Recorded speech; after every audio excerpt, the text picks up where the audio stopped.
had to go about it, write it out and find it myself. This is the final word story time. The time for stories. The time when we say farewell to the world of today and say hello to the world of yesterday and the days prior to that, when we trek off into the past in search of tales about the game of cricket and about other things as well.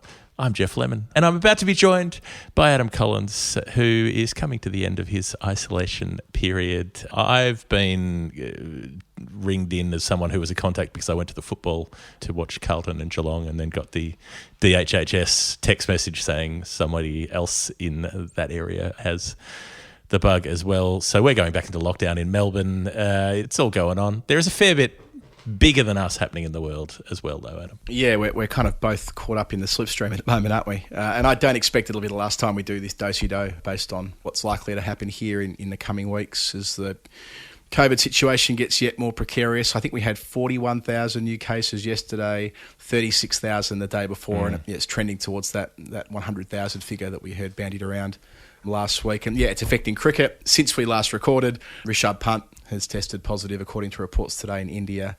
Of course, he was in the community doing his thing. He was at the Euros. I mean, again, no judgment there. He had every right to do all of those things, but that will mean that there is an effect on the Indian camp as we know it at the moment. The Royal London Cup could be in the gun, the 50-over competition, due to the way it interacts with the 100 and the counties. Derbyshire have been pulled out of the T20 Blast because they can't put a team on the field for the last two games, or a credible team on the field. I mean, yeah, it's. I'm sure that, I've been pinged this week. Well, I've been isolating this week. I was going to say, I'm sure I'll be isolating again. I wouldn't be surprised if I'm isolating again between now and the 16th of August, even though I'm, testing every day and very much not carrying COVID. But that's the way it is. There's also a shitload of stuff going on cricket-wise. Australia won a game in the T20s. Ireland beat South Africa easily, comprehensively, smashed them. Like a completely clinical. I mean, it's a shame in a way, Jeff, that we didn't record 5 hours later the other day, because it would have been lovely to have talked about that in depth. But perhaps we will on the weekly show. I think so. Next week. But yeah, they're fifth on the World Cup Super League ladder at the moment, Ireland. So yeah, they're going very well. The England women's team managed to clinch their series against India. The second string replacement England men's team chased 350 odd to beat Pakistan. I didn't watch much of the second innings. I saw the first and I thought, oh well, Pakistan have got their shit together and they're going to win, at least one game against this outfit. No, they're not. They got chased down. So my lord, it's as Bill Laurie said, it's all happening. Yeah, it is. In that final game as well, it was James Vince making his first international 100. So everybody was watching. Then Lewis Gregory making 80-odd, one of those players who's brought in from the sort of third 11 to sweep the series and take all of the points on offer. So, yeah, a lot has happened in the 43 hours since we hit our recorders off to do the weekly show. Pakistan's ability to help players who really struggle to make hundreds is remarkable. Like Shane Watson got his first 100 against Pakistan after that summer where he got out in the 90s about 6 times in a row, and then I remember this clearly, hit a catch straight to gully on 97 and got dropped and got through for runs, whether it was that ball or a couple of balls later, but got the 100 when he should have been out. I think it's a step further than that. I think he got dropped on 97 in the covers, and then on 99 he was put down at point by Muhammad Amir and he scampered through for a single and then nearly got run out running through for that 100th run. As you say, after a run where I think he made scores in the 90s 4 times in 10 test innings or something like that. So yeah, they've been friendly opponents. But yeah, I think that the good thing about what we're about to do here is we can, for the next hour or so, or whatever it works out to be, talk about nice things. We can go back into the history of the game. But before doing that, we can talk about good people doing good things. And in turn, we get the chance to, for the final time, perhaps for a while, reflect on Declan Lawler, a bit of an appreciation for him and the amazing work, Jeff, that he's been doing for the Lord's Taverners, raising funds, and the series of ultramarathons that he ran last week. I want to put this into kilometres because that hits a bit harder for me. Declan, on the first day, Declan and Seb, who was his running mate, did 98.9, 99.8 kilometres. They ran 100 Ks in a day. I mean, Jesus. Insane. And then the next day they did 66 Ks, I think. And then when it came to day 3, they were buggered. Declan had that Achilles problem going in, and they were both injured and were advised that they might risk permanent damage if they decided to try to run another, 60-kilometre day or whatever it was going to turn out to be. So they pulled the pin after 2 days, but what they did on the first 2 days was remarkable. And in doing so, they raised a couple of £1,000 and change for Lord's Taverners. So they've done a remarkably good thing. And as Declan wrote on his donation page, he's completely overwhelmed by the messages of support and donations from people that have came their way, not least through the final word. He's disappointed, but he's proud as well, and he should be proud after all the money that they've raised for such an important cause with the Lord's Tavs. Of course, this is funneled into areas of work the Lord's Tavs do and have been doing for 7 decades around disadvantage and disability. So, and he goes on to say here that the show has been the catalyst for him to raise this money for the Tavs, and he hopes to do something again in the future. Mm-hmm. So a lot of courage to keep running when he was stuffed, and I think also a lot of courage to pull the pin when he did. In some respects, the easy thing to do there is to go, I'll just keep doing it. Mm-hmm. I can't let people down, but it takes bravery as well to say that this is going to cause long-term damage and he needs to stop, and to know that people would still have a high regard for what he's achieved. So well played, Declan Lawler. Yes, well played. Let's get into the numbers, because this is how we do it. It's all about the numbers. We get into cricket history via the medium of a game that we like to call Nerd Pledge. Nerd Pledge. Nerd Pledge. It's a game that we play with people on our Patreon page, and they support the show. They help us make this show by sending us contributions, but they don't just send us a normal amount of currency. They send us a very specific amount, because that amount relates to cricket in some way. And that might be better explained when we do it. For instance, Schoumendu Schornikow has sent through a contribution of $6.16. So that means the number is 616 in some form, and we have to work out what that means. And he's given us a clue on the way through, and it reads as follows: an aggregate pertaining to a final word favourite for whom many, myself included, have experienced much schadenfreude over the years. On this occasion, however, the player well and truly lived up to the hype. Jeff. Yes. Now, this was one of these ones. Occasionally, we might have a Nerd Pledge number that comes in where we think, I've got a pretty good idea of what this is right off the bat. Like, I've just got a feeling. I've got a vibe, because it vibes with our areas, if I can use that cricketing term. There's something about it that speaks to something that we think about a lot. So $6.16 relates to 616, which is the number of runs made in the inaugural Indian Premier League tournament in 2008, when Shaun Edward Marsh rolled up and was player of the tournament. 616 runs in 11 matches for the Kings 11 Punjab.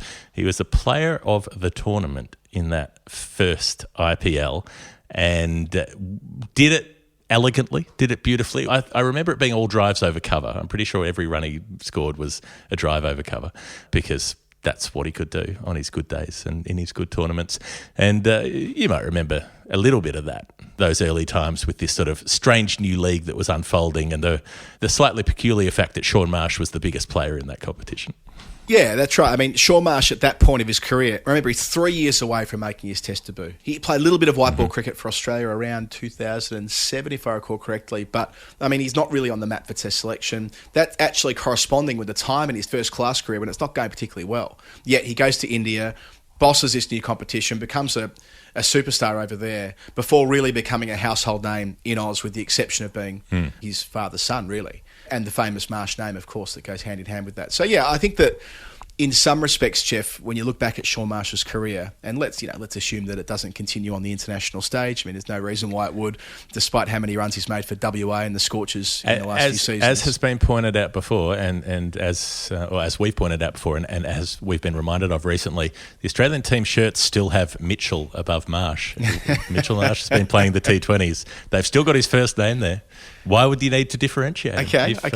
I like that. Well, we can hold out some hope. But yeah, I think that when we go back and review it, he was an excellent white ball cricketer, Shaun Marsh. He is an excellent white ball cricketer. He's been a domestic player of the year the last 2 times around. That run he went on when the team was stuffed in 2018, we often think of that period post-Sandpaper as when Australia's senior batters, with the exception of the suspended trio, didn't step up. They couldn't step up for whatever reason, yet on a white ball level, Shaun Marsh certainly stepped up on the way through to that World Cup.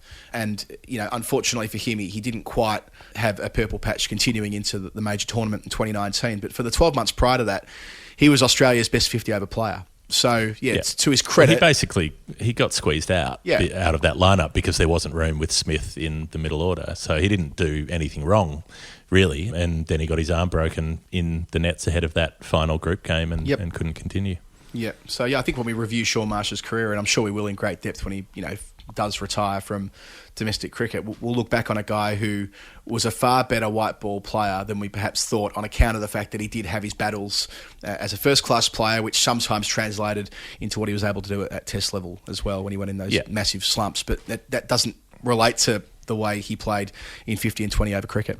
Similar to Shane Watson, who we mentioned just earlier, in that, the disparity's even bigger there. Shane Watson's one-day career was absolutely outstanding, but Shaun Marsh, a very good one-day career, 700s, 1550s, averaged nearly 41 in ODI cricket, which is extremely good, and it's perhaps strange that he didn't play more than 15 T20s for Australia, but he mainly played at a time when Australia didn't play T20s very often. They played one or two here or there, maybe 5 or 6 in a year a lot of the time, and so your opportunities were pretty scarce. But that is the number for Schoumendu Schornikow, 6-16. All right, thank you. That was a nice place to start the show with 6-16 and Shaun Marsh. Jeff, what's next? We've got a double header. Our old friend Pushkar Godbole is back to have a role at Nerd Pledge once again.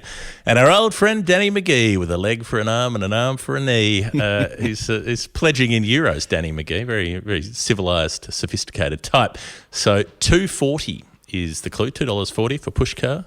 240 euros enchanté for Danny McGee. No clues for either, so you have a free swing, which means that, Adam, it's time for you to express yourself. Oh, do I now? DC, play the music.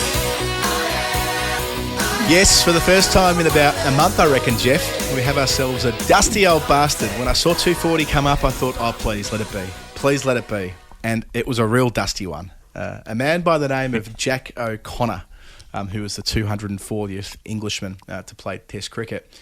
And I must admit, Jeff, when going through this, I was a snifter worried. I'm like, gee, Jack's career just isn't that interesting, truthfully. I mean, I really tried. And, he played a test against South Africa in 1929, made a duck on Test debut. I mean, he'd been a bit of a mainstay for Essex by that point. He piled on the runs in 1923 with a run of 111 not out, 128, 93, 99. He made over 2,300 runs in 1928, did the same in 1929, and gets his cap, gets his chance there at Lords. But yeah, duck in the first innings, bowled by a chap named Dennis Morkel. I looked it up, no relation to Mornay and Albie, but no. Looks like there are Morkels all over the joint in South Africa. I thought it was They're worth checking. Swimming in Morkels. I thought a fast bowler called Morkel, it could be, but it wasn't. But where this kind of gets interesting, well, I should say, by the way, he didn't make a duck in the second innings that he played. He made 11. He was out to Morkel the second time as well in what turned out to be a fairly boring draw. But in the winter of 1930, they took him to the Caribbean on that MCC trip that we've referred to a number of times. So this was an interesting tour because it was the Wally Hammond trip? Or? No, this isn't. This is the trip after the Wally Hammond trip. This is the trip that ran alongside England going to New Zealand for the first time. So there were two England squads playing concurrently. Oh, yeah. The dual threat. Yeah, and initially the West Indies matches weren't sort of considered to be test matches. They were representative matches for the MCC, but the games played in New Zealand were given test status, if you like, and the others weren't, by Wisden initially, and how the MCC saw themselves. But nevertheless, because Jack was there, Jack played in 3 of those what would become test matches. He did okay. He sort of made a 37 at Bridgetown, made a half century in the final test match.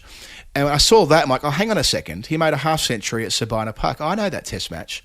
That's the last test that Wilfred Rhodes plays in. And, of course, the test where Andy Sandham is the first to make a triple ton in test cricket, where he completed an innings of 325 when England go on to make, I think, 850-odd or something ridiculous, one of their highest scores in test cricket. But I went through the scorecard and I realised that this pairing, Jack O'Connor coming in at number 6 with Sandham batting at the time, the opening bat from Surrey, they took it from 667 to 720. And so long as Sandham made at least 26 of the 55 runs where they were together, I've calculated that Jack O'Connor was at the non-striker's end when the first triple ton in Test cricket was brought up. That's pretty cool, isn't it? Oh, yeah, without knowing that it was Test cricket at the time. Yeah, thinking that it wasn't. So for a guy who, for a long time, thought he was a one-test wonder, then later became a four-test player when they recalibrated what fit. But he was the man who was out there. So, and look, that was the end for him as far as national honours were concerned. He went on to play for a long time, indeed, until just before the Second World War. He made over 28,000 first-class runs, 72 centuries at an average of 35. He was known as a great player of leg spin because he bowled leg spin as well, took 557 wickets. But there's this myth that he was the bloke who could master Titch Freeman.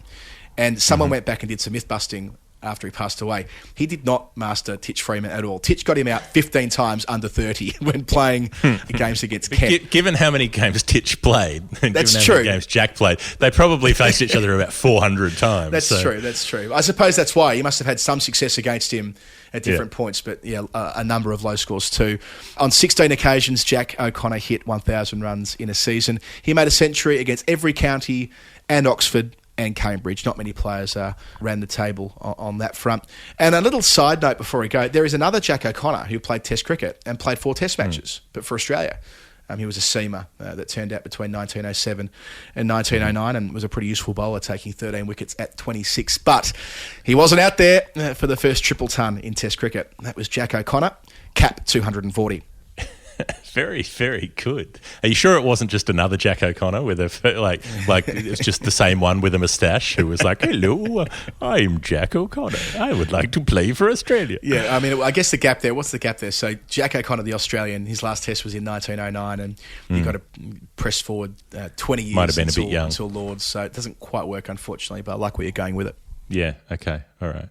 My father has a range of fascinating historical stories about jockeys pretending to be other jockeys and whatnot. There was a lot of shenanigans that went on in the racing industry. Not like now. Everything's fixed up now. Everything's very clean now. No problems. The other number, right? So that's let's say we're going to give Danny McGee the DOB. Yes. DOB. That's how I felt it. I felt Danny McGee deserved a DOB. That's just how I thought about it when going through the planning process. Whereas Pushkar, I feel like Pushkar is up to something, right? There's something going on with Pushkar because Pushkar's had a couple of nerd pledges. The first of which was 241, which was a score that Sachin Tendulkar made. Yes. 241 not out. The second was 242, which related to Desert Storm, the one-day game with Sachin. Now, this number is 240. So we've gone 241, 242 and 240. So I'm thinking it's probably going to be India-related. Like maybe it could be Jai Wardner making 240 in Karachi, given that would have annoyed Pakistan, and there may be a sort of, thumbing your nose at the neighbours. Less likely to be Zahir Abbas at the Oval. But where I think we've landed on this is that Pushkar had some correspondence with us in the DMs about a previous number which involved the 96 World Cup, Ricky Ponting being caught, a spectacular catch against India, caught by Sanjay Manjrekar off the bowling of one of Adam's favourites, Venkatapati Raju. I was saying that the other week. I was in that game of cricket I played, a month ago now, whatever it was, with Felix White, who bowls left-arm orthodox. And after his first delivery, I described him as having flat like Venkatapati Raju, much to the amusement of a few of the gathered fielders. I can trust that only the sort of people who'd be playing with you would have would understand the reference to be able to think that was funny. But it was about this Sanjay Manjrekar catch. And so what does this link us to? It links us to the fact that his dad, Vijay Manjrekar, made 240 not out in a classic Ranji Trophy match against Saurashtra in 1967. One of those real slow burn games where there are two big first innings and then both teams collapse in the second innings, and it's about who can hold on, and Maharashtra got home largely thanks to that 240 not out. It was the first unbeaten 240. There are quite a few 240s where players have got out, including final word favourites like Gilbert Jessup, Stan McCabe, Wally Hammond, is doing his best, Brad Hodge, etc. But only 4 of them have ever been not out, and the first of those was made by Vijay Manjrekar in FC cricket. So that's my guess for you, Pushkar Godbole. Very nicely done. Thank you, Pushkar, for being a wonderful pledger, correspondent, and part of what we do here on The Final Word. Next number, Jeff, 450, another double header from Cam Again and Brendan Crabb. Yes, Brendan has sent a clue, so I'll give this one to Adam. The number relates to a player of the match performance in an ODI that I attended. It did not involve Australia. During the game, one of the sides earned 5 penalty runs when a hat landed on the ball. The recently disgraced player of the match also top scored with the bat for his side. This was fun. So, initially I'm thinking, well, glory days of the World Series Cup with the neutrals playing each other, with Australia watching on.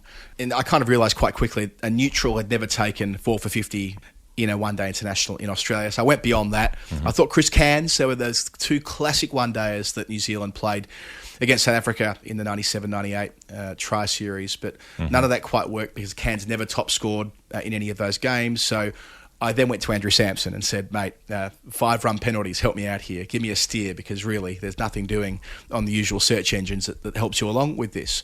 And Andrew advised me that on 16 occasions, 5 penalty runs have been added in one-day internationals, and the vast majority of those, he thinks, would have been for balls-hitting helmets or caps. Then he sent me a list, which I thought we should go through very quickly first, Jeff, because you were at one of them.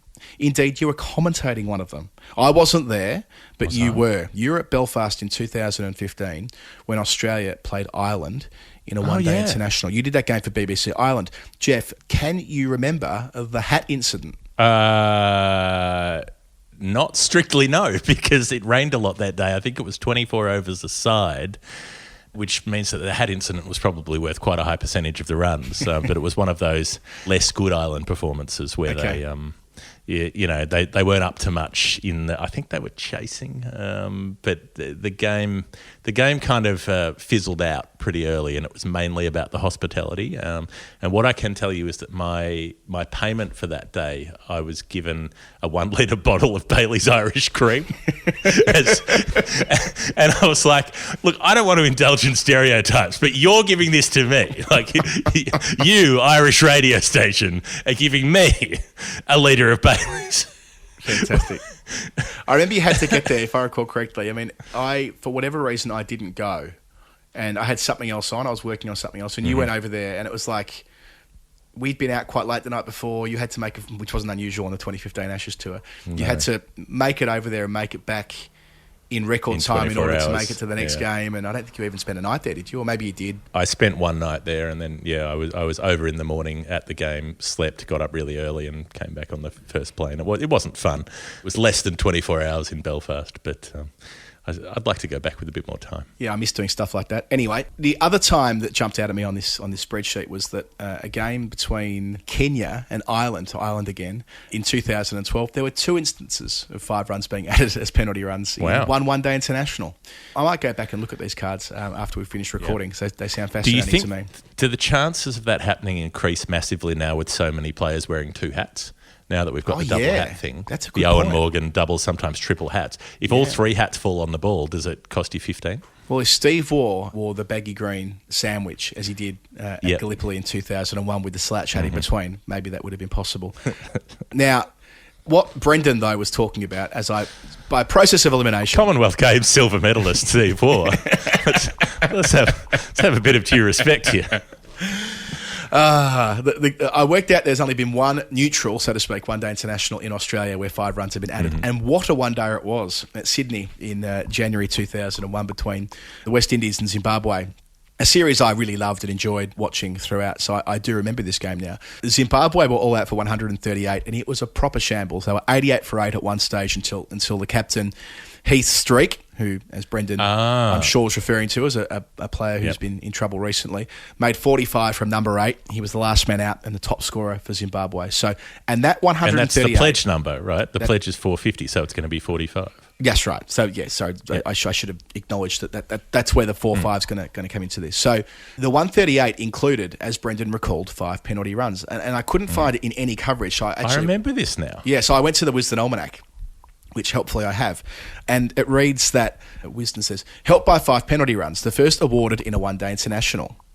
Remarkably. And that's true. I went back through here. It had never happened until this day. When Ridley Jacobs, attempting a world record equaling 6th catch, lost his hat and it fell on the ball. So that's how it happened. Ridley Jacobs. I remember exactly that. He was diving across and the hat fell off and landed on top of the ball. Yeah. And then it was the Zimbabwean left armour who took a shitload against we're getting there. the West Indies Oh, as we're well. getting there. Don't worry about that. We're heading towards the Zimbabwean medium pacer, because in the reply at one stage, West Indies, remember, they're only chasing 139. They are 31 for 8.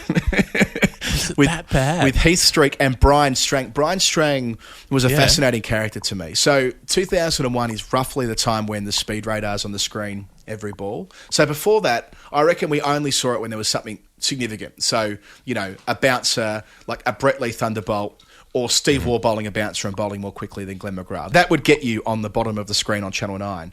By 2000, 2001, it was just popping up in the graphic. And thus we were able to see that Brian Strang bowled at 115 kilometres an hour to 120 kilometres an hour and was legitimately playing Test cricket, which kind of blew my mind. But he bowled these beautiful little over-the-wicket induckers to right-handers, and he worked over Lara. Lara here was out-legged before wicket to Strang for 0 from 7 balls, and that was part of this crazy collapse until Nixon McLean comes in at number 10 and bashes an unbeaten 40 from 32 deliveries alongside Jimmy Adams, but it's nowhere near enough.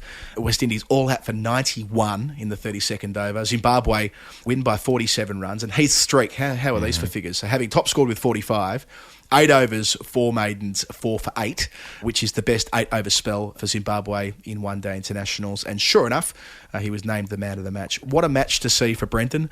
He was one of 8,474 people in attendance at the SCG that day. So Heath Streak's figures were 8484 and the attendance was 8474. Oh, I did not see that. But that's brilliant. Oh, man.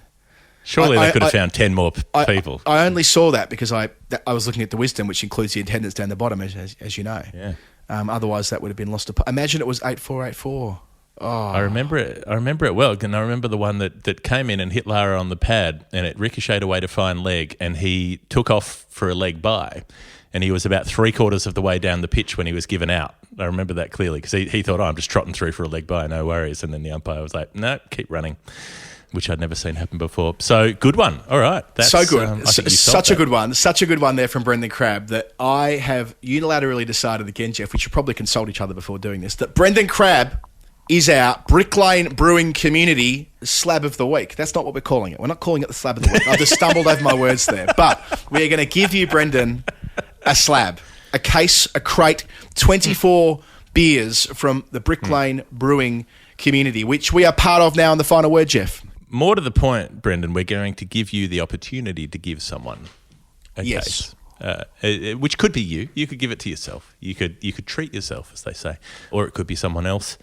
If you want to send them to someone else, you have that option. We will set that up for you. We will put you in touch with the Brick Lane folks. They are doing great work out of Melbourne, where we are from, out in the southeastern suburbs, and doing their best to be a helpful community organisation and doing good sustainability work and all of the rest. So their social media deets are in the show notes, and we'd encourage you to go and check them out and see what they're up to. We would. So it's pretty straightforward, Brendan. As I mentioned on the weekly show, we've streamlined the process. We will simply send you the voucher. We don't need to worry about getting your contact details or any of that. We've got them because you're a patron, which is very helpful. As we also mentioned on the weekly show, we're doing this offer, this giveaway on both the weekly and Storytime programs. So if you're one of our nerd pledges or in the list, you've got a pretty decent chance of winning some beer or winning a gift of some beer from Brick Lane, who, as you say, Jeff, are doing great work, a big employer in the southeast suburbs of Melbourne.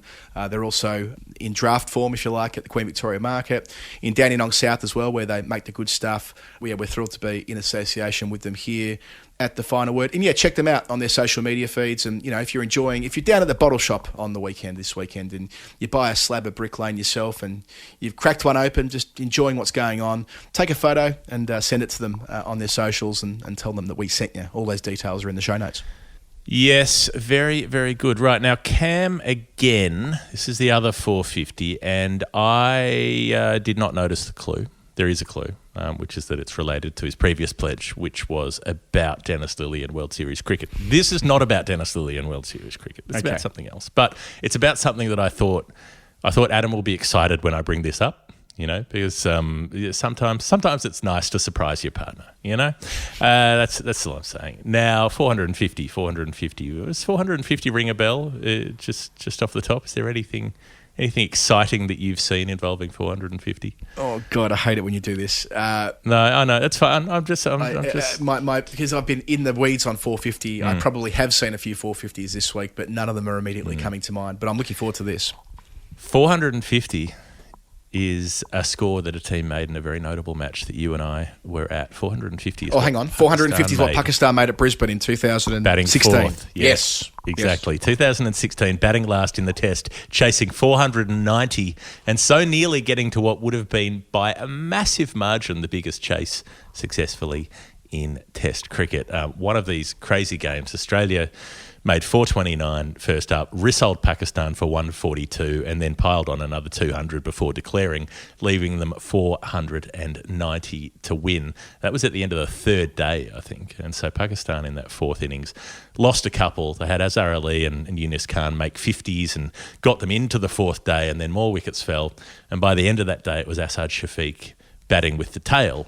And they were, 6 for 220, chasing 490.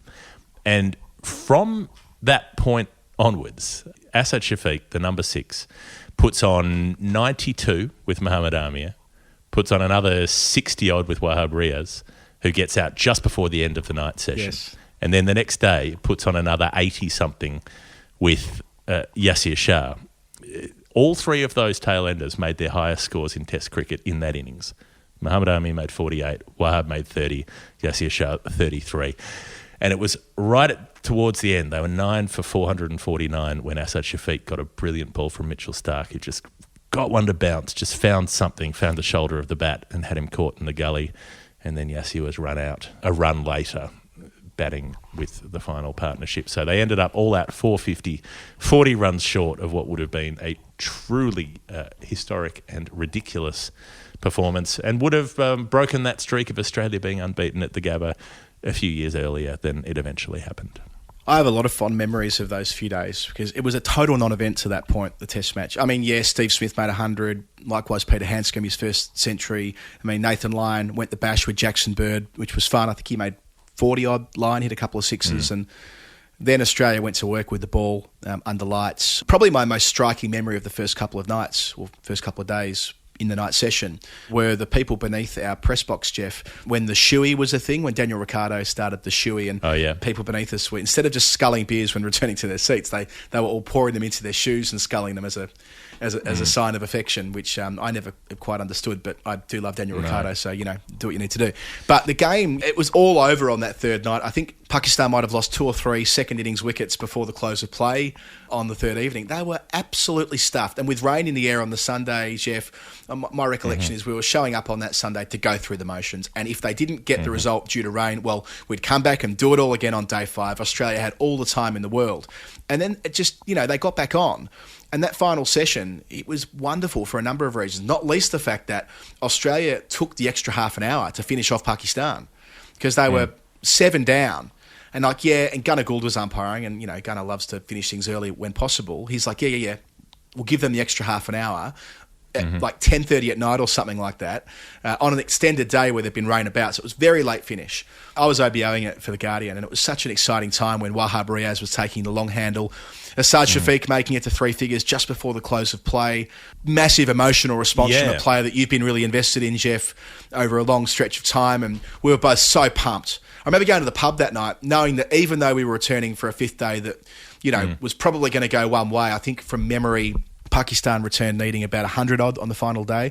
But we just we had a little bit of belief. And the rest, I think they needed 130 or 140. Right. I reckon it was about... They put on 80. Did they? Okay. They fell 40 short. Okay, so about 120. But there was enough there to kind of believe in something special. And as it turned out, a few years later, Yasir Shah did make a Test century in Australia, so it wasn't like he was unable to do it. And my last memory was that you and I, Jeff, when we realised that it was getting close, we sprinted down around the concourse area at the Gabba and sat with the Pakistan fans. And we were just arriving as Yasir Shah got out, and we were kind of there for the last rites. and watching Yassir walk off the field, I took a nice photo of him, but all the Pakistan supporters around us who were sobbing with pride. They weren't sobbing because Pakistan had lost. They were so proud of what their team had achieved towards the back end of that test and reaching 450 in the second innings. And yeah, they fell 40 short, but it was a huge effort. And it's a real shame that they got turned over at Melbourne and Sydney too, because, it felt like that might have been, a bit of a marker for what was at the time the number one ranked test team in the world. So yeah, special generation there under Misbah Al-Haq and, of course, Yunus Khan, and some real wonderful players to cover over the years, and that's one of the best nights we had with them. And that series is the one where he completed the set, where he made his ton in Australia to mean that he'd made one in every country he'd played in. That's right. Against every opponent he'd played against. That's Yunus, of course. Yeah, that's Yunus, yes. Yes. Well, let's take the mid-innings breather and then we'll be back for a revisit section that is... there's a fair bit there. Hi, I'm Brian Waddle. You're listening to The Final Word with Jeff Lemon and Adam Collins. Jeff, we mentioned off the top the Lord's Taverners and the work that Declan Lawler was doing with them. That might have inspired you. And if it did, if you want to take on something to help support this extraordinary charity, this is a really good time to do it. Yes, it's complicated in the UK right now. We've already detailed that. But it doesn't preclude you from doing events, especially outdoor events, which there are so many of. They're all listed on the Lord's Taverners website. We've got them in the show notes at the moment. So if hearing what Declan's been up to and hearing what we've been talking about for the last 12 months or so about the great work the Lord's Tavs do on a week-to-week, month-to-month basis with some of the most vulnerable members of our community, this might be the right time. If you want to have an idea of what they're doing, there's a lot of detail on the website, but basically the Lord's Taverners are trying to help out particularly kids and young people who are living with disability or in disadvantaged situations where they need community, they need opportunities to socialise. Particularly people living with disability are much more likely to be isolated, to report having feelings of isolation and loneliness, and to need that kind of social support. And the Lord's Taverners use cricket in a lot of the work that they do as a way to try to bring people together. And they use modified versions of cricket that people with different kinds of disability can play or can be involved in. And they also support the development of cricket overseas as a means to help kids living in disadvantage, like they have done in supporting the projects in Brazil. So there's a bunch of work they do around the world as well as in the UK. And if you go to lordstaverners.org, you can find out all about what they do, and you can also find out what you can do to help. Hi, I'm Dave Warner, and you're listening to The Final Word. This is The Final Word Story Time, the revisit section. Off the top, I will note that not that Tim Minchin, Danish Babar and Rory Seymour. I'm still working on your revisits. We have been involved in games of cat and mouse, but the cat will triumph, let me tell you. My claws will find you eventually, but we'll come back to your numbers next week because we've got a lot to get through. The first of which is the revisit from WG Rumblepants, £2.88. We were talking about India in Sydney earlier this year, because the guest from WG mentioned an Indian summer. The WG says, enjoyed the answer, but afraid you're some way off as you misinterpreted the Indian summer. It's an old phrase that sort of means an unexpected late re-flourishing after you thought the period of flourishing was over. That's the sort of context that originally means. And WG says it actually has nothing to do with Indian cricket. You need to look back to 1895 to find the correct answer. Well, that can only mean one thing, Adam. Yes, it could. I'm glad he gave us that extra clue because it got me straight into the story. But I think I already knew what he was talking about when he said you're misunderstanding what I mean by Indian summer, because, of course, there was a very famous Indian summer there in 1895. Before coming to that, WG Rumblepants, we've talked in the past about his mural, where across this blank canvas he's painting from the bottom up, row, all the way to the very top of people who are involved and influential in cricket. And he's bestowed upon us the staggering honour this week, Jeff, of including us in the latest row that he's been painting. So there's you, me, Felix, who we mentioned already today, Greg James, Machin Tendulkar, Ellie Oldroyd and James Anderson. We kind of represent the podcast section of the mural, which is very flattering. And I also found it quite hilarious, by the way, that Jimmy didn't feature in the previous 13 rows of people who've been included. He's not there for having the guy with 1,000 wickets. Yeah, exactly. Had to do a podcast to get a gig. So it looks fantastic. I think WG has shared that on the Patreon page, and I think he's also shared the updated bit on Twitter. If he hasn't, we'll do so. Why wouldn't we? It looks beautiful. So thank you for doing that. And as I say, that's a really lovely touch. It's sort of acknowledging that a lot of people make wonderful cricket podcasts around the world, but that we kind of feel that part of the mural is a lovely thing. Yeah. Well, his plan is to use to make prints of the mural and have Lord's Tabs sell them to raise money to take that full circle to where we were. I'll also note that in positioning wise on the mural, I'm just behind Richie Benno.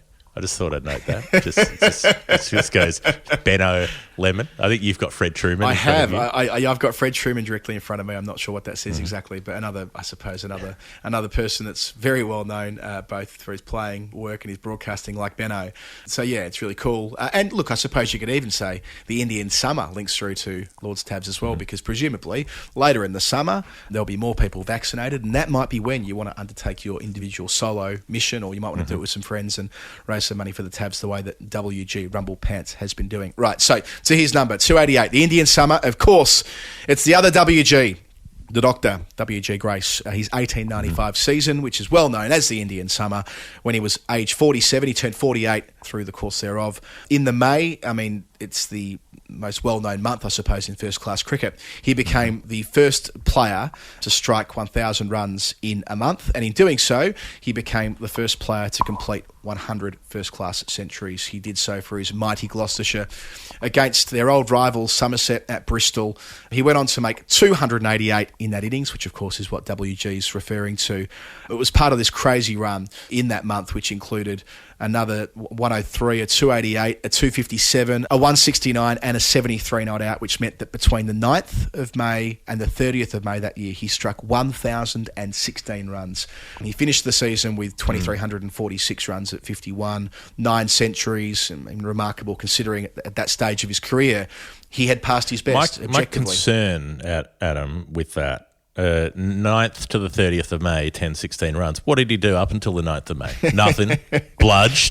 Sat they around. Didn't start the season, you see. This is when cricket started in May, not April as it does these days. There was a football season and there was a cricket season, which I suppose is an affliction that we know all about in Australia as well, with the two crowding each other out these days. So in recognition of the Indian summer, Wisden made him the sole cricketer of the year in 1896. Right. So the first of 3 times where the good book's given it just to one player. So 1896 was Grace, 1921 was Plum Warner, and 1926 was Jack Hobbs must have been when Jack Hobbs had finished his international career. John Wisden himself, in the 50th edition of the book, was made the one player of the year, despite not being, having played in 1912 or anything remotely like the others, but recognition of him starting the book 50 years earlier. Just on the 288, Jeff, to finish off on WG's number, it was a cold day and he was not out overnight, so the crowds piled in despite how freezing it was. His batting partner, C.L. Townsend, said it's the first time he ever saw Grace nervous, knowing that he was nearing this staggering milestone of 100 hundreds and also nearing 1,000 runs in the month. Sammy Woods, who we've talked about before, Jeff, as recently as a couple of weeks ago, gave Grace kindly a full toss on his pads on 99, which he worked away for 4. When he got to 200 later in the innings, he got brought out a magnum of champagne and a tray of glasses, and they stopped the game while all the players, all the fielders and the 2 batters and the umpires stopped to enjoy a drink to recognise the fact that he'd made this double ton after completing his 100th century.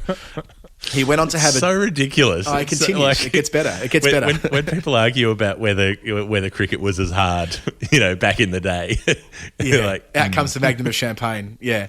After he finished the match, he had a private dinner party for 18 people and made up 18 plates, which documented each of the 100 centuries. And then that became a bit of a tradition. How does 18 document 100? Well, 18 plates. So I'm just saying on the plate, all 100 centuries are marked on the plate. So, who it was against, where it was, and so on, and what score he made. But 18 people were at a dinner, so only 18 of the plates were made, so they became a bit of a collector's item. But going forward, when other players achieved the feat, they did the same. Colin Cowdrey, we talked about Cowdrey's 100th century a couple of months ago. He did it, and then Edrich did it, and as did Boycott. And the reason I mentioned Boycott is that is the plate that Andrew Sampson stitched him up with a couple of years ago, spectacularly on Test Match Special, saying that the commemorative plates that Boycott had made up when he reached his 100th 100, which famously was at his home ground at Leeds in 1977 against Australia, that it was wrong because the 100 that they counted against South Africa in the rest of the World Games of 1970, they put out a fraudulent press release that Jonathan Agnew read out expertly, saying that that no longer counted as a first-class century. It had been rebadged by the ICC and it no longer was part of it, so therefore his 100 wasn't at Headingley against Australia in an Ashes test in 77, and Boycott went fucking ballistic on air and said some pretty nasty things on the way through too, unsurprisingly. But anyway, so there's a bit of a history with these plates, and it goes back to the first who did it, W.G. Grace, in the May of 1895, his Indian summer. Very good, Adam. Very good. Thank you to the WGs 1 and 2. Dominic de Souza Correa. Well. This one was interesting because the number from Dominic was 512, right? 512. The clue, the original clue, was that this was a stunning moment in the history of New Zealand and Australia ODI contests. Moment might be a key word. The man and his career at the centre of the event could be considered as an embodiment of the New Zealand team during the aughts. Now, this goes back a few weeks, and I had a go at it and I didn't get there, and I have been in detail on this. Like, I have looked at the scorecard of every one-day international that Australia and New Zealand have played over the course of about 20 years. Sometimes we complain about Australia not playing New Zealand enough. Frankly, at this point, I'm glad they didn't play them very much because it was quite an involved task. And I didn't know where we were getting to until we did another number on the weekly show a few days ago, which was $1.01 from Jack Jorgensen, which was about, by his clue, a dramatic one-day match when there were various things that linked back to it, when something happened in the second innings by a player who didn't have a good first half of the game. And Adam tracked down this one-dayer where Jacob Oram went for 50 runs off 5 overs bowling, and then when New Zealand were 5 for bugger all and completely stuffed chasing 350, he just tonked 101 off 70-odd balls to keep them in the chase, and they lost by 8 runs. And I thought to myself, as Adam went through that game, that seems like it fits with a fair bit of what Dominic de Souza Correa is saying, because who embodies New Zealand during the aughts better than Jacob Oram? You know, medium pacer, hits it hard, doesn't quite do either discipline, fully to the required standard, but very useful. And there are so many New Zealand players like that during that time. There's sort of Scott Styrus, Andre Adams, Nathan Astle, Craig McMillan sort of era of those useful all-rounders who did a bit of this and a bit of that. Kyle Mills would be another one. But I was like, how does this link to 512? 512. Like, does this link to 512? I've been looking at John Bracewell, who made 512 runs in one-day cricket. No, that had nothing to do with it. He was too early. Finn Allen scored 512 runs in the last domestic T20 season, which is a lot, but that's far too recent. But when it linked back to this game that Adam was looking at, finally, after looking through a lot of things, I realised something. That was the 512th one-day international played by New Zealand. That game at the Wacker in whatever year it was when Jacob Oram went to town, that was ODI 512 for New Zealand. Not ODI 512 overall, not like the number where they have the hash and they say this is Test Match 2224.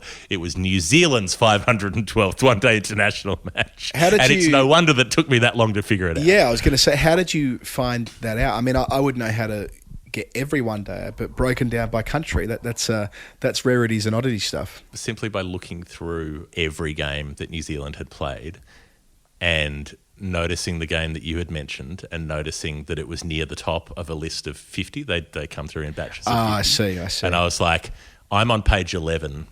That means the previous 10 pages have got me to 500, and that is 512.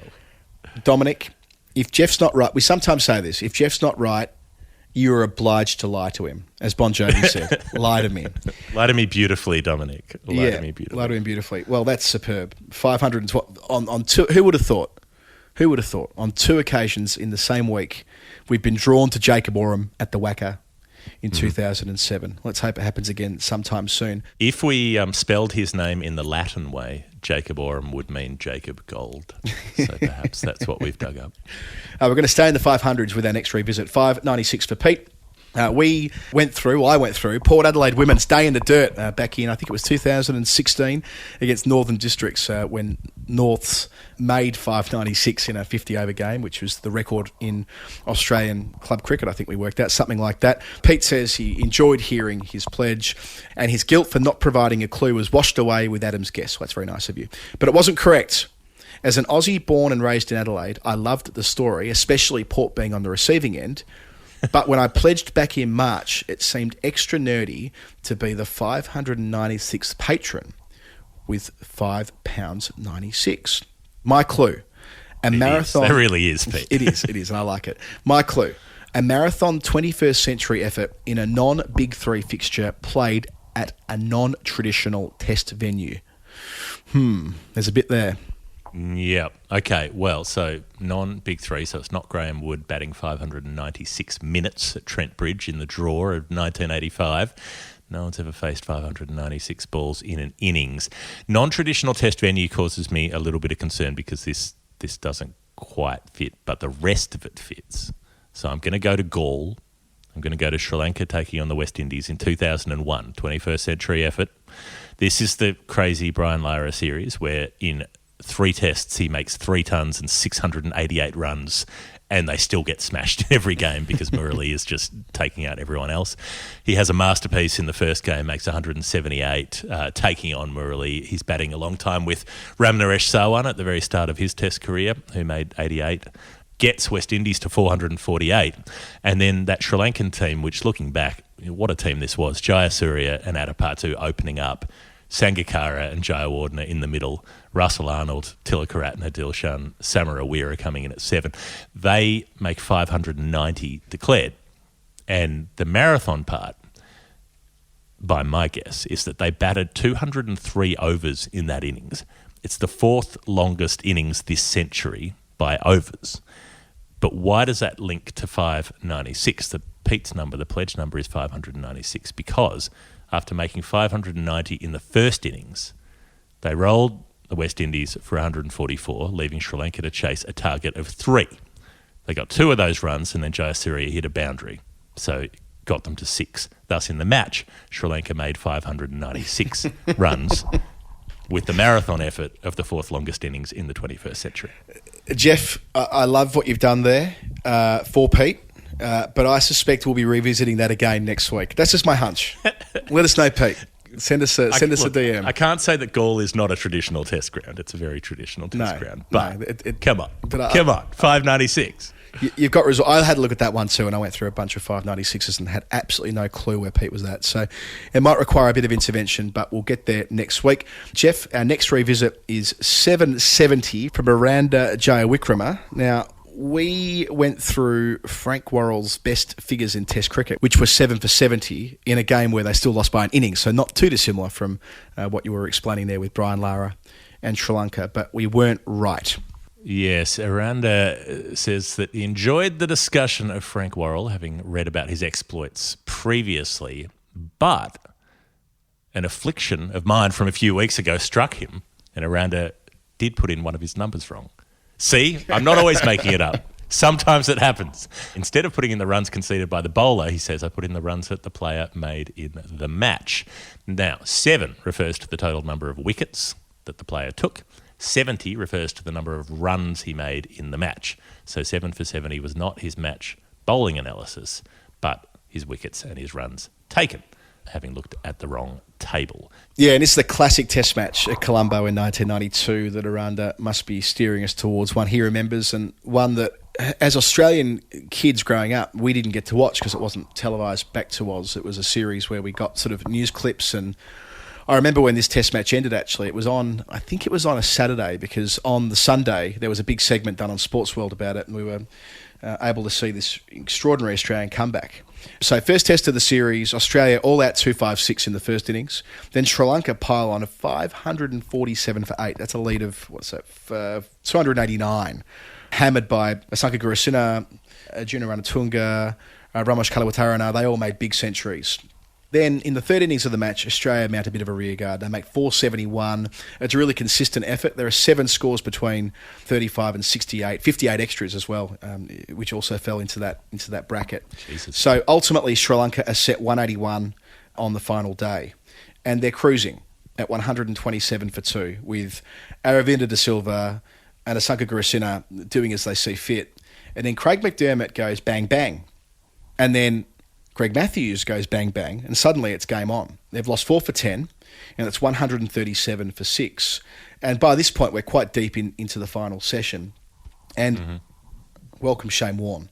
So Shane Warne, who took none for 107 from 22 overs in the first innings, after, I should add, taking 1 for 150, none for 18, and none for 60 in his 3 previous test innings bowling. So his career started with 1 for 335 to this point. And he's bowling deep on day 5, probably thinking, am I going to make it as a test cricketer? And boy, does he ever. He goes on to take 3 for none from his last 13 balls, finishing with 3 for 11.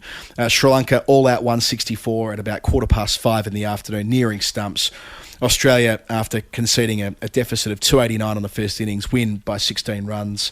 And that's the point when Shane Warne essentially overtakes Greg Matthews as Australia's number 1 spinner. And Greg Matthews is who this is about. So Mo made a half century in the first dig and 6 in the second. I think it was 64 and 6, and took 7 wickets for the match, including 4 for 76 the first time around. So 7 wickets and 70 runs for the match for Greg Matthews, the off spinner. And the numbers that follow explain just the extent to which Warne did overtake Matthews, who only played 3 more test matches. By contrast, Warne, his next 296, so if you like, from 1 wicket at the start of that innings to 300, which he took against South Africa in the New Year's Test of 1998, the SCG, Warne took 296 wickets at 22.6 with 14 fifers and 4 10-wicket games, which that's when his shoulder starts to go. So I think a lot of people consider that from the win at Colombo through to the 300th wicket at Sydney in January 98. So before they go to India, and he starts to struggle a little bit with that shoulder as like peak Shane Warne, or Shane Warne version 1, when he was irresistible with the flipper and all the variation and the relentless leg breaks that he would turn 3 feet. But yeah, it kind of all starts there, that stretch at Colombo where Greg Matthews was by his side. And the pledge is about Matthews, but yeah, really, that match is symbolising the Stardust pistol firing in an extraordinary run for SK Warne. Well, a shout out to our former nerd pledger, Brooke Quinn, who had a pledge of $3.11 way back in the day, which was related to the 3 for 11 that Shane Warne took in that match. And now we've got one for Greg Matthews as well. Fantastic. Finally recognised. Thank you, Aranda Jayavikrama. Matt Keane's 375, which he was at pains to point out was not about Brian Lara. The original clue was less BC, a little JJ, and more IT. And we looked at IT Botham. We looked at 375 being a number of wickets he would have passed on his way to 383, which was where his career ended. He did also have the world record wickets for a time, but Matt says it's not a tally of wickets. It is about Botham. He says Botham in the mid-80s had a minor indiscretion with the herb, which resulted in a ban. Matt would like to know what's a couple of funky roll-ups between friends. But his comeback test at the Oval, says Matt, was a sweet moment and stuck 2 fingers up at the selectors for their folly. The JJ stayed in the game and ensures fair play on both sides. Right, so this was not about Botham's world record itself, but about the process of getting to the world record. So not him reaching 375, but when he passed the record, it belonged to Dennis Lillee and was 355. And after his ban, he was 2 wickets away from breaking Lillee's record. So the stuff in the newspapers at the time saying that Botham was doing heroin and all kinds of stuff based on interviews with someone who knew someone who knew someone. And he said, I didn't do heroin, I just smoked weed. And then they were like, oh, we'll ban you for smoking weed. So anyway, he was dominating county cricket while England were losing in the test matches, so he got brought back in, 2 wickets short of the record, got Bruce Edgar out straight away, and shortly afterwards the one that got him the record in his own right was an LBW against Jeff Crow, Jeffrey John Crow, JJ, dismissed by IT Botham, who is now a match referee, the one who stayed in the game and ensures fair play on both sides. He was in South Africa in 2018 for that fun series, Jeff Crow, doing the first 2 tests there. So that is the number for Matt Keane. Thank you, Matt. Yeah, and I haven't looked at this back on the card, but I'm fairly sure the Bruce Edgar dismissal is first ball. So it's a half tracker or something like that, and thus the sort of golden bollocks thing with Ian Botham. What's that thing? I think, who writes this guy's scripts might have been the piece of commentary on radio, something like that. It was allegedly the comment. It was the comment attributed to the then captain of England, who I can't remember who that was. Or by that point, yes, that's a good question. Who it would have been exactly then? But nonetheless, yeah, the who writes his scripts. I mean, it could have been one of a number of players that captained England through that stretch. But yeah, so that all stands to reason, and I'm glad we got that right, Matt, because that was a very tricky clue. But it wasn't JJ Ferris; it was JJ Crow. JJ Crow, right. 257 for Josh with the clue of move in, now move out, hands up, now hands down. The lyrics written by Fred Durst of Limp Bizkit in a song called Roland. We were looking at players called Roland, principally. Our German friend Thilo Fob wrote in to say, as an actual purchaser of the Chocolate Starfish album released by Limp Bizkit, I was very happy to see that you awarded the slab to quench Fred Durst. As you surely know, Durst is German for thirst. Thank you, Thilo. Always rely on you to contribute to the show. Josh says, very much enjoyed the Roland chat. Apparently, I mentioned the player he was referring to. The other thing I talked about was Trevor Chappell rolling the ball along the pitch. And so Josh says, I'll give it away by saying that my 257 could have been 263 if not for this ideas man's final play. So it's got to be underarm, doesn't it? It does. So Trevor Chappell took 2 for 57 that day. Of course, it would have been 2 for 63 had that somehow been hit for a 6, which of course wasn't possible because he rolled it down. Yes, and I mean the story is well known, but I'm glad that we were able to reroute to there. Just on this, by the way. But it really bugs me, this story, in a way, looking back at it, because it's just not a story. Like, no one else had hit a 6 in the innings. How is Brian McKechnie batting at number 11 going to hit a 6? As if he was ever going to hit a 6. No, I'm not with you there. I mean, I think the very fact, no, I don't think I can have that. I think that the probability of hitting a 6 on the Melbourne cricket ground with full boundaries with bats as they were then and all the rest was limited. But yeah, I think Greg Chappell doesn't shy away from the fact that this had nothing to do with. This was just about they were exhausted. I interviewed Greg about this a couple of years ago, and he went to great lengths to explain to me, who wasn't around at the time, just how much cricket they'd been playing, just how cooked they were, and his own mental state was so affected by that whatever it took to win and wrap up the series there, the idea of flying across the country for another final was not a goer. So, he wishes he didn't do it, and Trevor Chappell wishes that he wasn't involved in it and remembered for it. But yeah. There was that mitigating factor. I'm not saying it was good or bad. I'm saying that I don't understand why people are actually so mad about it, in that it didn't materially affect the result. Like, on strike is a number 10 who never hits a 6 in his whole career, who made a grand total of 54 runs in one-day cricket in his whole career, and they're batting at the MCG. So it's not like it denied a genuine opportunity. Like, it's not the right thing to do, but it also didn't. Actually, it's not like there's a player on strike who's on 68 not out off 40 balls and is a good chance to put it over the rope, It's like the amount of angst about it seems disproportionate to the actual offence. You're on your own on this one. I'm going to say something we might be united in, though, Jeff. So Thilo Fob, who we referred to a moment ago, an ideas man himself, he was part of a conversation I was having on Twitter last night. You may have seen that Vish got his second jab yesterday. He tweeted about it, a Pfizer jab, and thus started some back and forth in the comments, in the replies, about who had a superior vaccine. It's a bit of back and forth, bit of fun. AstraZeneca, Moderna, or Pfizer. And we decided, and Thilo was part of this, we decided that we would run later in the year a game of cricket, some sort of a festival day, hopefully at Hackney there at London Fields, where we get 3 teams made up of players who've been jabbed with AstraZeneca, Moderna or Pfizer. You won't have any Australians playing. So, but Vish made the good point that we should organise this through the final word. So, yes, we've got a lot on. We're busy boys. But if there is a way to get a game of cricket on, or ideally a few games of cricket on, out there in front of the Lido at London Fields with people enjoying a barbecue and a tin of beer, I'm kind of all for that. Yes, I thought this would be the appropriate place to sort of just float that for the first time, and maybe we can get a bunch of vaccinated people out to play cricket sometime later in the year. It's got to be a round robin, surely, because all the vaccines have to play each other. Yeah, so it's got to be, I think so. A sort of finals day. I think, finals day style would work, wouldn't it? Everyone plays everyone, and then we can go to the pub. I'm pretty relaxed about that. Or we can sit in the park. That's beautiful there at London Fields, especially when the sun's out and people are crowded around the cricket ground. So watch this space. Righto. Brian Stratford up next, the 273. Right. So we said lots of things for 273. I'm not going to go through all of them because it was one of those answers, Jeff, where you gave about 12 things. And the second clue that we needed to look at was Brian saying that his number was that of an international career total for a player. It related to an article that he'd been reading recently. And borrowing from a past pledger, he's chosen to pay in sterling for convenience. There were two other currencies it could have been. So that was clue one. And now clue two is that what you ran through, a number of 273s. None of them quite hit the mark for Brian, despite the fact that he enjoyed some of your work there. Some other clues include the fact that it was mentioned in an article by Dave Townsend about this cricketer, though I've not been able to independently verify how he worked out that number. It might be worth asking Dave.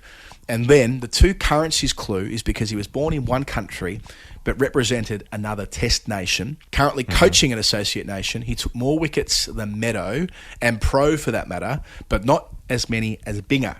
I hope that's enough to work out who it is, but I can send a photo through to show you the article afterwards. No need for the photo, Brian Stratford. I'm all over this like Meadow Lee on a slice of toast. Now, David Townsend writes about Ireland principally. That's his beat, particularly Irish cricket. Trent Johnston is a player who was born in one test country, Australia, and played for another, Ireland. The two currencies, other than sterling, that Brian refers to could have been euros and Australian dollars. Trent is currently coaching Hong Kong, an associate nation, and previously coached New South Wales, having been born in New South Wales. More wickets than Meadow. Meadow was the nickname of Shane Lee. Meadow Lee being a kind of margarine that you can buy in Australia. I don't know if you still can, but you used to be able to. Maybe you still can. Others will know. If you're not familiar with the product, that's what it is. It's a funny nickname because his last name is Lee, and thus the nickname is Meadow. That's quite clever for Australia. So we must be talking about ODIs because Shane Lee took 48 wickets in one-day internationals. Trent Johnston took 66, which is more than Meadow, but not as many as Binger, a.k.a. Brett Lee, who took 380. Got a bit of an advantage there. They are mentioned because Shane and Brett Lee grew up on the New South Wales coast just south of Sydney. And Trent Johnston, as it happens, was born and raised in Wollongong, a city on the coast of New South Wales, just south of Sydney. Taking more wickets than Pro. Pro was the nickname of Phil Jakes, who never bowled in his 6 one-day internationals, but he was another player born in the Gong. So how does that link back to 273? That's the number of wickets that David Townsend, in an article he wrote in about 2011, I think, says that Trent Johnston took for Ireland. And the reason that Brian says he doesn't know how this number was calculated is because it's not the immediately apparent number, which is combining somebody's one-day international and T20 international and test wickets, because Trent Johnston didn't play tests. But he played a lot of games that were not given that status, but they were still for Ireland. They were first-class games or List A games or T20 games rather than T20 international games. So you put those together, 111 List A wickets, 97 first-class wickets and 47 T20 wickets. We're trying to get to 273. That gets us to 255. We're 22 short. But Ireland did play a bunch of miscellaneous games against touring teams and warm-ups for World Cups and that kind of thing. At which count, Trent Johnston would have needed to take 22 wickets in those games to get to the 273. My count, David Townsend, has him taking 24, not 22. So unless there's a game in there that you've counted, or I've counted that you haven't, but as far as I can tell, games where he played against, for Ireland specifically, against an international team, That's 24 more wickets, which would take us to 275. Plus, there are 11 really miscellaneous wickets against teams like Loughborough or the Sinhalese Sports Club, etc. But they're still taken for a team called Ireland. But at any rate, I'm going to call this close enough. The wickets that Trent Johnston took for Ireland, 273, Brian Stratford. Okay, this is good. I just wanted to clarify one point, Jeff. When you say that he took 111 list day wickets, or 90, let's go first class, 97 first class wickets for Ireland. Is that Ireland, yeah. Yeah, is that discounting the first class wickets he took elsewhere? Yes. Okay, fine. Because I was going to note that he did, of course, play a little bit for New South Wales, and his career ended in really sad circumstances. He was caught up in an incident on the team bus where the driver, a teammate of his on the bus, was messing about, and so it's been relayed to me. You know, the way the bus was, whether he knew he was on the bus or not is unclear, but he fell off the back of it, broke his arm.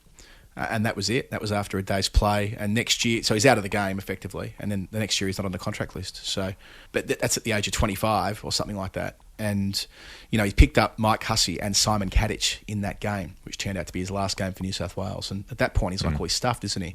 And then he kind of realises what might be possible with Ireland, and one thing leads to another. And he has his wonderful second acts. But, yeah, let's not discount what a good cricketer he was for New South Wales, if not for that stupid incident, which evidently Mark Taylor went absolutely wild when this happened, when he fell off the back of this bus.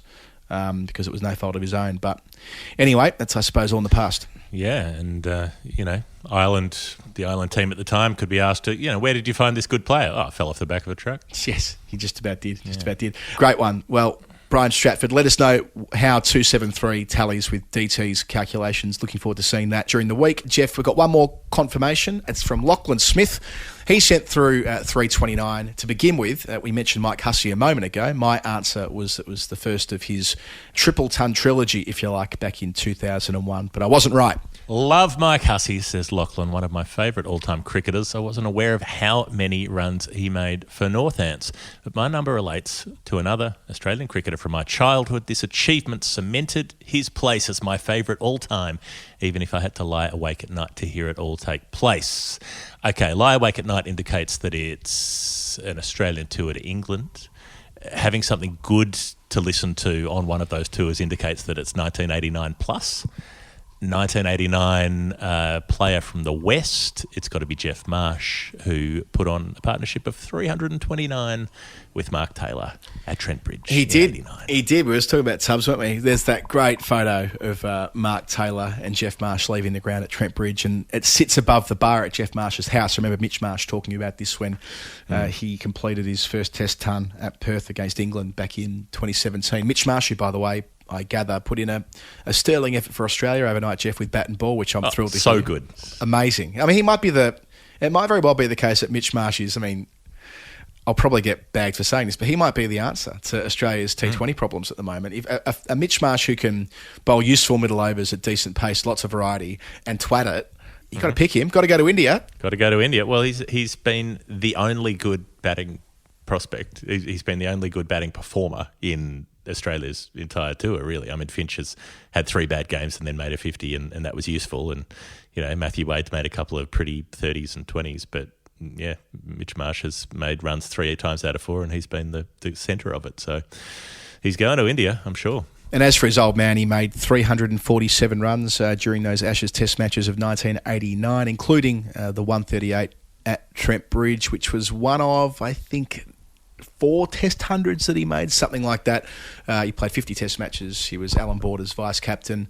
And a really important part of that rise, of course, the century he made in the World Cup semi-final against India in 1987, one of the most important in terms of solidifying where they were as a team, growing under Alan Border. And, yes, went on to, of course, coach Australia to victory at the 1999 World Cup and took on the Zimbabwe job after that. He's been a selector at one point. He's been the Sri Lankan coach, and yes, still the father of one Australian cricketer. And who knows, Jeff, based on our conversation earlier, maybe his older son, Shaun, will play again. We dare to dream on the final word. Bring him back to me, as Maloko once sung. confirmations. Ones we got right. What did we get right, Adam? The first of those is Alan Simpson. So 199. Jeff, you were right that Percy Jeeves took 199 first-class wickets for Warwickshire. And then there was the Woodhouse conversation that we subsequently had around Murray Hedgecock, who wrote the collection about Woodhouse in his cricket writing. Murray, of course, who passed away a couple of months ago. Alan went on to say, glad the extra clues got Jeff over the line on 199. Having just had my birthday, I asked the kids to get me Murray Hedgecock's Woodhouse at the wicket for Christmas. I'm amazed that has not gone across my radar before now, but it still will be a surprise in December because by then I would have forgotten that I asked for it. Beautiful. Thank you, Alan. 727 for ED or Ed. Maybe. I still haven't worked out how I'm supposed to do that. My number was indeed July 27th. Yes. Says ED. Very good timing. You got it with the intro, not with the wonderful Ashes 1948 story. The West Indies Test of 95 is the one, not for the sunshine off the greenhouse specifically, but because I was amused by how many ways play was stopped for the Test. My favourite was Michael Atherton claiming that umpire Dickie Bird lost his marbles. I assume he means the ones that they use to count the number of deliveries. I suspect so. I don't expect that Atherton claims that Dickie Bird's sort of decision-making faculties had diminished to the point where he shouldn't be on the field umpiring. So yes, I'm sure it was the mechanism he used to count balls. Yeah, so ED was not necessarily looking for that, but just looking for an interesting, an excellent story, and says that you delivered in spades, Adam. Well, thank you, Ed, or ED. I appreciate that. We like to round off the show with some correspondence. And we've got a nice note here from Anthony Knoll. Just from a couple of months ago, actually. It slipped me by originally, but I picked it up during the week and thought it was worth reading back. Anthony says he grew up in the town where Ellie Oldroyd's father was a pastor, priest and minister. And his father is still a member of that church community. So Anthony forwarded the episode where we talked to Ellie Oldroyd around to the church community for a listen and to his dad. And he told him later that he shared it around to several people who know Ellie and her father. I have the sense that they are pretty proud of her, and understandably so. And speaking of Ellie's father, he would have turned 90, her late father, he would have turned 90 on the day that Winnie was born last year on the 14th of February. So that is that nice connection back to me as well. So, yes, thank you, Anthony. Appreciate that, and I'll pass it on to Ellie. There are certain episodes of The Final Word where I'd be a bit worried if someone said, I'm forwarding this to my church community. But I think that one was probably fairly safe in the long run. So thank you for the correspondence. That brings us to the end of The Final Word story time. Thank you especially and first of all and most of all to everybody who sends in the numbers, the people on Patreon. We get to make this show twice a week. We get to do the weekly show on the Wednesdays or Wednesday-ish, Wednesday adjacent, where we look at the news of the week, and we get to do this show where we get to have a fun stretch and a wander through the meadows of cricket history past. And I don't suppose you can have history present and history future, but it's a special thing, and the fact that everybody keeps sending through numbers, shifting their numbers, waiting patiently for their turns to come around, it makes us very happy that all of this happens. Yeah, it makes us happy, and it makes it possible to do what we're about to embark upon during the India-England Test matches, which is recording, I think, somewhere between 25 and 30 episodes of the show in the space of 6 weeks. That's pretty hard going, and makes all the difference that so many of you out there are contributing to what we're doing week to week. So if you want to be part of the fun, patreon.com/The Final Word. As we mentioned earlier in the program, if you sign up now, or if you re-pledge now and change your number, one, you'll be able to contribute to us making the show and making story time as well, and having new numbers to discuss and new stories to tell. But two, you are a decent chance of winning a crate of beer, or at least being able to on-gift a crate of beer from the Brick Lane Brewing community. So we thank them for that, and for being our new principal sponsor here on The Final Word. Thanks also to the Lord's Taverners for the fine work that they're doing. Woodstock Cricket as well. You can pick up 20% off Woodstock Cricket kit. All that stuff's in the show notes. We're on the Bad Producer Podcast Network. Lots of other shows on their label as well. Edited each show by Dave Collins, Jeff Lemon and Adam Collins. The other Collins, no relation. Like all of the Morkles, not all of the Collinses are related. That brings us to the end of another show. Thanks for listening. We'll see you on Wednesday. Have a nice weekend. I had to go